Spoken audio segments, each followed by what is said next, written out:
Hello team, welcome to another session at Raccoon Co. Before jumping into today's topic, I just want to quickly talk about the pre-order that just happened. Okay, so as many of us knows, today is the day that Spiritforged goes on pre-sale. Unfortunately, it was a disaster again. Many players were not able to complete their order due to website instability and bots. Riot did make some changes and add some measures by doing stuff like all purchases of Riftbound product require customer to log in through their Riot ID, and each ID is limited to one. But again, people just made additional Riot ID as bots to make the purchase. So again, not great. It shows that this game is growing and a lot of players is excited, but unfortunately a lot of players will not able to get their hands on the product, and I think that is a mistake. Again, hopefully Riot can address this issue. As we can see, the the champion decks are sold out, the booster box is sold out. It's just very unfortunate, but yeah, that's it for this topic. We'll jump right into the actual point of the video. Okay, so let's talk about the actual video.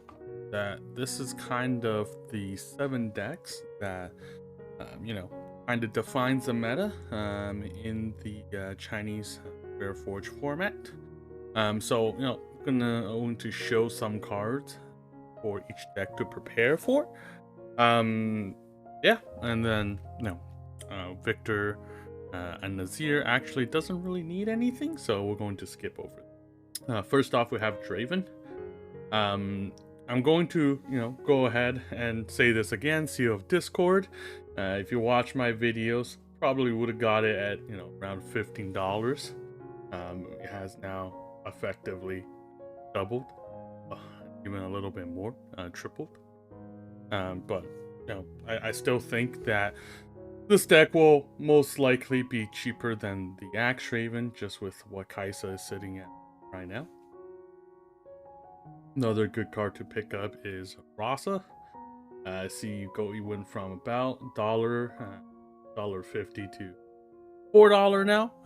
Again, it's just a rare, not too expensive, right? But I think it's a nice card to have, not just in Draven, but any other purple decks.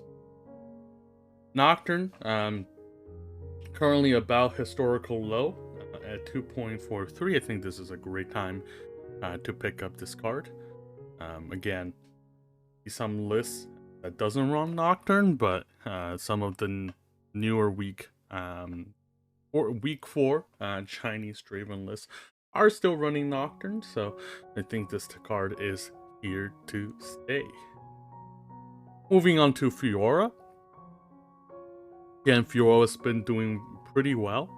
Again, with especially how much Draven there is. Again, we see set at an all-time low. I think this one might be the only expensive card in the deck if you're just playing the standard, most regular version.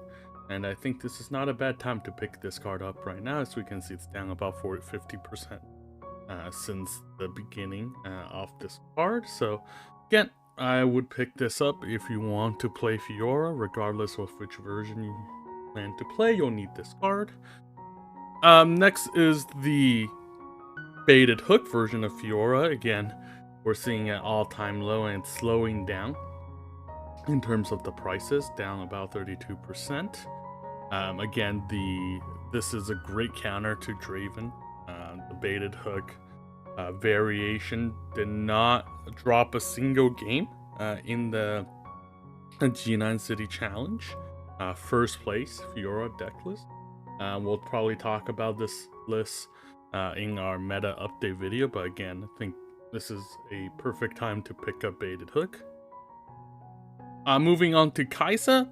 Again, I think Kaisa will continue to be strong just because how she works and how her gameplay is. Spell removals, I believe, unless something like Death Snow takes over the meta, I think spell will continue to be strong in this meta, especially with a lot of utility that gets printed in set 2. But I think in terms of right now, I think this is not a bad time to pick up a Cathian Ring. Cathian Ring is very solid into Draven, especially Miracle Draven.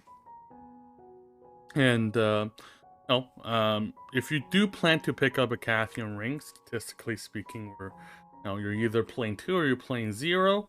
And if you're playing 0, probably playing 2 to 3 Singularities, which is fine, right? It's not a card that you need, but again, prices has never been better than before, and I think this not a bad time to pick this card up.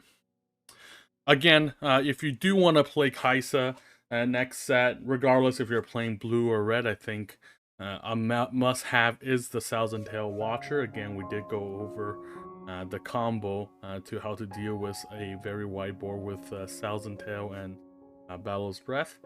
Again, I think regardless of what you play, what style of Kaisa you play, you will definitely need 3,000 Tail Watchers in the next format. And lucky for us, this is a card that's going to get, this card is have come down in price, and I think not a bad time to pick up Watchers. Again, and then we have a Time Warp. Less a priority on my list, but again, cards has gone down in price. Statistically speaking, we're either playing 2 copies or 0 copies. For people that got lucky, was able to pull 1 copy off Time Warp. I think this might not be a bad time.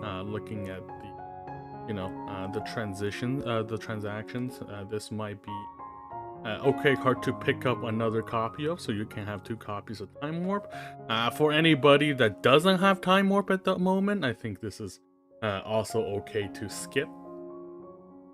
And then we're going to move on to E and Irelia. Again, nothing crazy. A lot of card is coming from set 2. Market price in terms of I think Zanias is probably a card that you need to pick up if you haven't had it yet. But again, historical low, this is a great time to pick up the card, right? We're seeing Irelia picking up again in the week 4. We're also seeing Master Yi being played in week 4, so again, Zanias is probably not a bad pickup right now if we plan to play any of the decks. And then 2 copies of Seal of Focus. Then we, statistically speaking, for the first week, we see a significant improvement of decks that ran the seals, particularly 2 seals versus deck that ran 1 or 0 seals. And yeah, up to right now, I think this is around $10. Very fair price. I would pick the a playset or at least 2 for next day if you plan to play any green. Especially Irelia or E.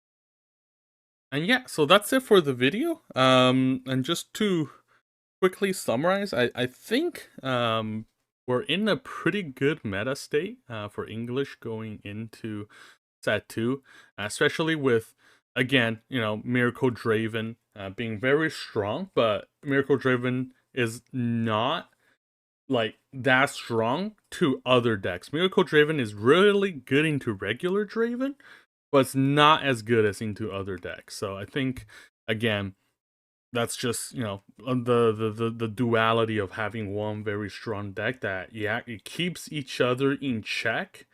That other deck actually have a chance, and I think we're going to have a very balanced format going to Spiritforged, and I'm very excited about it. But that's it for the video. Thank you for tuning in and have yourself a good day. Shut down.